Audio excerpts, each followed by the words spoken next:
పల్లవి అయితే కిచెన్లోనికి వెళ్ళి అక్కడ ఒక గ్లాస్ తీసుకొని ఆ గ్లాస్లో ఏదో మత్తుమందు కలుపుతూ ఉంటుంది. ఇంతలో అవని అటుగా వచ్చి పల్లవి ఏం చేస్తుందా అని చెప్పి చాటుగా డోర్ దగ్గర నిలబడి చూస్తూ ఉంటుంది. ఇక పల్లవి అయితే ఆ గ్లాస్లో మత్తుమందు కలపడం చూసి అవని అయితే ఒక్కసారిగా షాక్ అయిపోతుంది.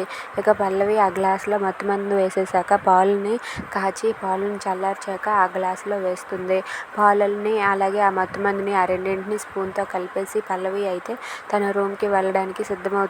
ఇక ఆ పాలను తీసుకొని పల్లవి అలా వెళ్తూ ఉండగా ఇంతలో అవని అయితే పల్లవికి ఎదురుపడి ఇలా అంటూ ఉంటుంది. ఏంటి పల్లవి, ఏం చేస్తున్నావు అని చెప్పి అడుగుతూ ఉంటుంది. ఏంటక్క, ఏం మాట్లాడుతున్నావు?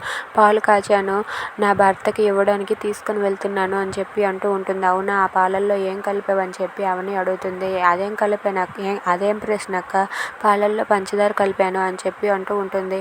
అవునా, పంచదార కాకుండా ఇంకేం కలిపావని చెప్పి అవని అడుగుతూ ఉంటుంది. ఏంటక్క అలా అడుగుతున్నావు? పంచదారే కలిపాను.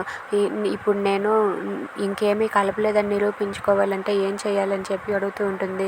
అవునా, అయితే ఇలా ఇవ్వు ఆ గ్లాస్ అని చెప్పి అవని ఆ గ్లాస్లో పాలను తీసుకొని ఏమీ కలపలేదు అని నాతో వాదిస్తున్నావు కదా, ఇదిగో ఈ పాలను ఫస్ట్ నువ్వు తాగు, ఆ తర్వాత నీ భర్తకి తీసుకుని వెళ్దువు కానీ అని చెప్పి అవని పల్లవితో అంటుంది.